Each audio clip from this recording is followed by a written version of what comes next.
Hi hello viewers, welcome to my channel Sama foods. ಇವತ್ತಿನ ವಿಡಿಯೋದಲ್ಲಿ ಮೊಸಪ್ ಸಾಂಬಾರನ್ನ ಹೇಗೆ ಮಾಡೋದು ಅನ್ನೋದನ್ನ ನೋಡೋಣ. ತುಂಬಾ ರುಚಿಯಾಗಿರುತ್ತೆ, ಸಿಕ್ಕಾಪಟ್ಟೆ ಸಿಂಪಲ್ಲು. ಇನ್ನು ಆರೋಗ್ಯಕ್ಕೆ ಕೇಳಬೇಕಾ, ತುಂಬಾ ಒಳ್ಳೆಯದು. ಹಾಗಿದ್ರೆ ಬನ್ನಿ ಮೊಸಪ್ಪು ಹೇಗೆ ಮಾಡೋದು ನೋಡೋಣ. ಮೊದಲಿಗೆ ಒಂದು ಕುಕ್ಕರ್ನ ಇಟ್ಕೊಂಡಿದ್ದೀನಿ. ಇದಕ್ಕೆ ಒಂದು 1/4 ಕಪ್ ಆಗುವಷ್ಟು ಹೆಸರು ಕಾಳನ್ನು ಸೇರಿಸ್ತಾ ಇದ್ದೀನಿ. ಹೆಸರು ಕಾಳು ಹಾಕೋದ್ರಿಂದ ತುಂಬ ರುಚಿಯಾಗಿರುತ್ತೆ, ಮಿಸ್ ಮಾಡಬೇಡಿ. ನಂತರ ಅರ್ಧ ಕಪ್ ಆಗುವಷ್ಟು ತೊಗರಿ ಬೇಳೆನ ಸೇರಿಸಿ ಚೆನ್ನಾಗಿ ಇವೆರಡನ್ನು ವಾಶ್ ಮಾಡಿ ತಗೊಳ್ತೀನಿ. ನಾನಿಲ್ಲಿ ಹೆಸರು ಕಾಳನ್ನು ಬಳಸಿದ್ದೀನಿ ಅಲ್ವಾ, ಇದ್ರ ಬದಲಾಗಿ ನೀವು ಹೆಸರು ಬೇಳೆನೂ ಕೂಡ ಉಪಯೋಗಿಸಿ ಮೊಸಪ್ಪನ್ನು ಮಾಡ್ಬೋದು. ಆದರೆ ಕಾಳು ಹಾಕಿದಾಗ ತುಂಬ ರುಚಿಯಾಗಿರುತ್ತೆ.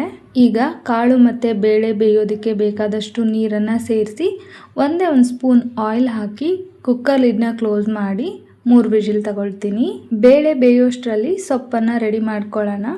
ನಾನಿಲ್ಲಿ ಒಂದು ಕಟ್ಟಲ್ಲಿ ಎಲ್ಲನೂ ಅರ್ಧ ಆಗುವಷ್ಟು ತಗೊಂಡಿದ್ದೀನಿ. ಮೊದಲಿಗೆ ಸಬ್ಬಸಿಗೆ ಸೊಪ್ಪು, ಅರ್ಧ ಕಪ್ ಆಗುವಷ್ಟು ಮೆಂತ್ಯ ಸೊಪ್ಪು, ಅರ್ಧ ಕಟ್ ಆಗುವಷ್ಟು ಪಾಲಕ್ಕು, ಹಾಗೆ ಅರ್ಧ ಕಪ್ ಆಗುವಷ್ಟು ಕಿರ್ಸಾಲಿ ಅಥವಾ ಕೀರೆ ಸೊಪ್ಪು ಅಂತಾರಲ್ಲ, ಅದನ್ನು ತಗೊಂಡಿದ್ದೀನಿ. ಬಸಳೆ ಸೊಪ್ಪಿದ್ರೆ ಅದನ್ನು ಕೂಡ ಹಾಕಿ ಮಾಡ್ಕೊಳ್ಬೋದು. ನಾನಿಲ್ಲಿ ಬರೀ 4 ಥರದ ಸೊಪ್ಪನ್ನು ತಗೊಂಡಿದ್ದೀನಿ. ಈಗ ಇದನ್ನು ಚೆನ್ನಾಗಿ ವಾಶ್ ಮಾಡಿ ಆನಂತರ ಸಣ್ಣದಾಗಿ ಕಟ್ ಮಾಡ್ಕೊಂಡು ತಗೊಳ್ತಾ ಇದ್ದೀನಿ. ಸಣ್ಣದಾಗಿ ಕಟ್ ಮಾಡೋದ್ರಿಂದ ಬೇಗ ಬೇಯುತ್ತೆ ಮತ್ತು ಮಿಕ್ಸಿನಲ್ಲಿ ಗ್ರೈಂಡ್ ಮಾಡಬೇಕು ಅನ್ನೋ ಅಗತ್ಯ ಇರಲ್ಲ, ಹಾಗೆ ಕೂಡ ತಿನ್ಬಹುದು. ಹಾಗಾಗಿ ಸೊಪ್ಪನ್ನು ಈ ಥರ ಸಣ್ಣದಾಗಿ ಕಟ್ ಮಾಡ್ಕೊಂಡು ತಗೊಳ್ಳಿ. ಈಗ ಸೊಪ್ಪನ್ನೆಲ್ಲ ಸಣ್ಣದಾಗಿ ಕಟ್ ಮಾಡಿ ಸೈಡಲ್ಲಿ ಎತ್ತಿಟ್ಕೊಳ್ತೀನಿ. ಇದಾದ ನಂತರ ಕಾಳು ಮತ್ತು ಬೇಳೆನ ಬೇಯೋದಕ್ಕೆ ಇಟ್ಕೊಂಡಿದ್ದೆ ಅಲ್ವಾ, ಅದು ಕೂಡ ಚೆನ್ನಾಗಿ ಬೆಂದಿದೆ. ತುಂಬ ಸಾಫ್ಟಾಗಿ ಬೇಯಬೇಕು ಅಂತ ಏನಿಲ್ಲ, ಯಾಕಂದರೆ ನಾವು ಇದನ್ನು ಇನ್ನೂ ಒಂದು ಕುಗ್ಗಿಸ್ಕೊತೀವಿ, ಹಾಗಾಗಿ ಇಷ್ಟೇ ಸಾಕು. ಈಗ ಇದಕ್ಕೆ ಕಟ್ ಮಾಡಿ ಇಟ್ಕೊಂಡಿರೋಂಥ ಸೊಪ್ಪು, ಹಸಿ ಮೆಣಸಿನ್ಕಾಯಿ, 1 ಈರುಳ್ಳಿನ ರಫ್ ಆಗಿ ಚಾಪ್ ಮಾಡಿ ಸೇರಿಸಿದ್ದೀನಿ, 2ರಿಂದ 3 ಟೊಮ್ಯಾಟೊ, 1 ಗೆಡ್ಡೆ ಬೆಳ್ಳುಳ್ಳಿನ ಸಿಪ್ಪೆ ತೆಗೆದು ಸೇರಿಸ್ತಾ ಇದ್ದೀನಿ. ಬೆಳ್ಳುಳ್ಳಿ ಜಾಸ್ತಿ ಹಾಕೋದ್ರಿಂದ ರುಚಿ ಚೆನ್ನಾಗಿರುತ್ತೆ. ಅರ್ಧ ಚಮಚ ಆಗುವಷ್ಟು ಜೀರಿಗೆ, 1 ಕಪ್ ನೀರನ್ನು ಸೇರಿಸ್ತಾ ಇದ್ದೀನಿ. ಜಾಸ್ತಿ ನೀರು ಹಾಕೋದೇನು ಬೇಡ, ಇಷ್ಟೇ ಸಾಕು. ಈಗ ಕುಕ್ಕರ್ ಲಿಡ್ನ ಕ್ಲೋಸ್ ಮಾಡಿ 1 ಅಥವಾ 2 ವಿಜಿಲ್ ತಗೊಳ್ಳಿ. ಸೊಪ್ಪು ಬೇಗ ಬೇಯೋದಾದರೆ ಒಂದೇ ವಿಜಿಲ್ ಸಾಕು. ಒಂದೊಂದು ಸೊಪ್ಪು ಬೇಗ ಬೇಯೋದಿಲ್ಲ, ಆ ಥರ ಅನಿಸಿದ್ರೆ ಇನ್ನೊಂದು ವಿಜಿಲ್ ತಗೊಳ್ಬೋದು. ಈಗ ನೋಡಿ, ನಾನಿಲ್ಲಿ 2 ವಿಜಿಲ್ ತಗೊಂಡಿದ್ದೀನಿ. ಬೇಳೆ, ಸೊಪ್ಪು, ತರಕಾರಿ ಎಲ್ಲ ತುಂಬ ಚೆನ್ನಾಗಿ ಬೆಂದಿದೆ. ಈಗ ಮೇಲ್ಗಡೆ ಇರೋಂಥ ಈರುಳ್ಳಿ, ಟೊಮ್ಯಾಟೊ, ಹಸಿ ಮೆಣಸಿನ್ಕಾಯಿ, ಆ ಸೊಪ್ಪನ್ನೆಲ್ಲ ಸಪ್ರೇಟಾಗಿ ಒಂದು ಪ್ಲೇಟಲ್ಲಿ ತೆಗೆದಿಟ್ಕೊಳ್ತಾ ಇದ್ದೀನಿ. ಪೂರ್ತಿಯಾಗಿ ಒಂದು ಸ್ವಲ್ಪನೂ ಇಲ್ದಂಗೆ ತೆಗೆದುಬಿಡಬೇಕು ಅಂತ ಏನಿಲ್ಲ, ಸ್ವಲ್ಪ ಹಾಗೆ ಉಳ್ಕೊಂಡ್ರೂ ಕೂಡ ತೊಂದರೆ ಇಲ್ಲ. ಮೇಲ್ಮೇಲೆ ಎಷ್ಟು ಸೊಪ್ಪು ತರಕಾರಿ ಬರುತ್ತೋ ಅದನ್ನು ಮಾತ್ರ ತೆಗೆದಿಟ್ಕೊಂಡಿದ್ದೀನಿ. ಇದಾದ ನಂತರ ಒಂದು ಮಿಕ್ಸಿ ಜಾರನ್ನು ಇಟ್ಕೊಂಡಿದ್ದೀನಿ. ಇದಕ್ಕೆ ಅರ್ಧ ಕಪ್ ಆಗುವಷ್ಟು ಫ್ರೆಶ್ ತೆಂಗಿನಕಾಯಿನ ಸೇರಿಸ್ತಾ ಇದ್ದೀನಿ. ಇದಕ್ಕೆ ಹಸಿ ತೆಂಗಿನಕಾಯಿನೇ ಹಾಕಬೇಕು. ಹಸಿ ತೆಂಗಿನಕಾಯಿ ಹಾಕಿದ್ರೆ ರುಚಿ ತುಂಬ ಚೆನ್ನಾಗಿರುತ್ತೆ.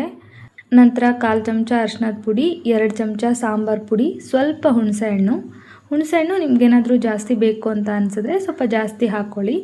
ನಂತರ ರುಬ್ಬೋದಕ್ಕೆ ಬೇಕಾದಷ್ಟು ನೀರು, ಇದೆಲ್ಲ ಹಾಕಿ ಆದಷ್ಟು ನೈಸಾಗಿ ಗ್ರೈಂಡ್ ಮಾಡ್ಕೊಂಡು ತಗೊಳ್ಳಿ.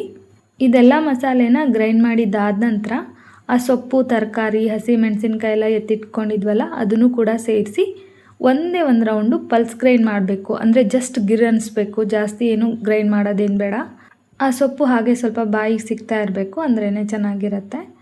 ನಂತರ ಒಗ್ಗರಣೆಗೆ ಎಣ್ಣೆ, ಸಾಸಿವೆ, ಜೀರಿಗೆ, ಒಣಮೆಣಸಿನ್ಕಾಯಿ, ಕರಿಬೇವನ್ನು ಸೇರಿಸಿದ್ದೀನಿ. ಈ ಒಗ್ಗರಣೆ ಎಲ್ಲ ಚೆನ್ನಾಗಿ ಫ್ರೈ ಆದ ನಂತರ ಗ್ರೈಂಡ್ ಮಾಡಿ ಇಟ್ಕೊಂಡಿರೋ ಮಸಾಲೆ, ಹಾಗೆ ಮಿಕ್ಸಿ ಜಾರಲ್ಲಿ ಸ್ವಲ್ಪ ನೀರು ಹಾಕಿ ಅದನ್ನು ಕೂಡ ಸೇರಿಸಿ ಚೆನ್ನಾಗಿ ಮಿಕ್ಸ್ ಮಾಡ್ಕೊಳ್ಬೇಕು.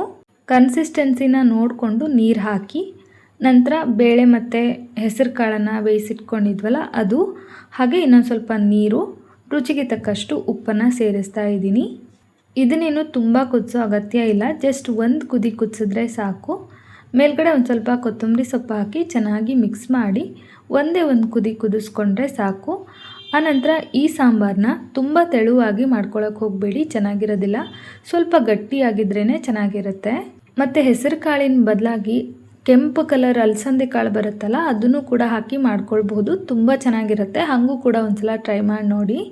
ಈಗ ಈ ಮೊಸಪ್ಪು ಸಾಂಬಾರು ರೆಡಿ ಆಯಿತು. ಇದನ್ನು ಬಿಸಿ ಬಿಸಿ ಅನ್ನ ಜೊತೆಗೆ ಒಂದು ಸಂಡಿಗೆ ಕೂಡ ಇಟ್ಟು ಸರ್ವ್ ಮಾಡ್ತಾ ಇದ್ದೀನಿ. ಇವೆರಡರ ಕಾಂಬಿನೇಷನ್ನು ಸೂಪರಾಗಿರುತ್ತೆ. ಸಂಡಿಗೆ ವಿಡಿಯೋ ಬೇಕು ಅಂದರೆ ಕಮೆಂಟ್ ಮಾಡಿ. ಈ ವಿಡಿಯೋ ನಿಮ್ಮೆಲ್ಲರಿಗೂ ಇಷ್ಟ ಆಯಿತು ಅಂದ್ಕೊಳ್ತೀನಿ.